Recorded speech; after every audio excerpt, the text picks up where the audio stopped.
Hi, I'm Caroline Rufo, and I'd like to introduce you to my new public artwork, Hub and Tide. I'd like to thank Marcus Partners and Boston Art Inc. for commissioning Hub Tide. And I want to thank everyone at Nepenthe for making this beautiful event, especially Jim and Carrie. Carrie has been more excited than almost anyone I know about this large artwork, and so I'm really thrilled to offer these individual pieces through the gallery. The piece will wrap a one-story building in Boston's Seaport district. The final imagery for this artwork comes from ink drawings of the industrial imagery in Conley Seaport, also images of DNA and RNA, the seaport itself, and abstract watery images made from acrylic ink. The building that this artwork will be on is part of the campus of a biotech company. Because this is happening right down at the seaport, it's adjacent to Conley Terminal, where giant container ships are coming and going all the time. I felt like there was a connection to be made between the permeable membrane of Boston Harbor and the gene editing that goes on at these biotech companies, but it took me a little while and a lot of drawing to make that visual connection really clear. To come up with a theme, I started researching first just the land where this building sits. From 1940 to about 1974, it was an annex for the Charlestown Navy Yard. In my research, I came across an artist named Alan Rowan Cricht. He's the first of three important luminaries who inspired aspects of this artwork. Alan Cricht worked and lived in Boston for almost all of his life. He was an African-American artist with art that's currently held by the Museum of Modern Art and by Boston Museum of Fine Arts. From about 1945 until 1970, he worked at the Charlestown Navy Yard as a draftsman. I came across this drawing, which to me is really more of a painting that Cricht made to envision what the naval annex would look like.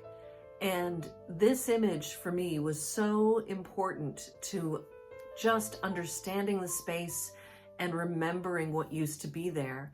So on one of the facades of the building, I included a similar view, although much compressed, looking at the seaport from the same point of view out toward Logan Airport. He's the first of three, as I said. The second person that I looked to in this project is Rosalind Franklin, who now people are starting to know who she is, but she envisioned what the double helix of DNA was shaped like. She was a chemist in England, and she was a specialist in crystallography, a process by which people are able to extrapolate the shapes of molecules. Now I was looking for inspiration for the watery aspect of this piece. In 2023, the Museum of Fine Arts in Boston staged an exhibit called Hokusai, Inspiration and Influence. If any one of you knows any Hokusai art, it is the Great Wave off of Kanagawa. It's that big wave that you see parodied and repeated. I actually have it on my car keys. I found this exhibit so exciting and invigorating, and it was just percolating in my mind while I was putting together my plans for this exhibit. So you've got the working seaport, trade, everything that's sort of industrial going on there. You've got microbiology, which is an important industry in Boston and the greater Boston area. And then you've got the ocean, the water, the liquid aspect of how we mix things together in this world. Hokusai was a master printer of the ukiyo-e tradition. Ukiyo-e is usually translated as the floating world, so I've used that language to title some of my prints. A couple of years ago, my husband and I developed a process of printmaking abstract images by splashing ink and water, spraying rubbing alcohol, rolling ink onto the table, and then pressing watercolor paper down onto the combined materials. We got all kinds of great, fluid, spontaneous results from this.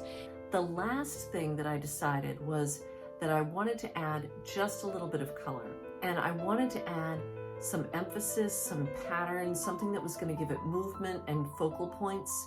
This allowed me to add some warm colors in the containers and in the genes on the DNA. On the facade that is under the awning, which is really what you consider the front door, there's a ship on the left side. There are cranes pulling the containers off the ship, and then it sort of moves over to these great big circles of DNA. That's sort of the spot that I think ties the whole concept together. Once I finished the whole thing, I had so much imagery that I wanted to still work with. So I decided to take some of those original ink drawings of the cranes and the ships and even some of the DNA, and I made silk screens. And then you can see here, I'm pulling ink through the silk screen to create the prints that you have before you at Nepenthe. I also did some with DNA over them, but I also just really like the basic industrial images.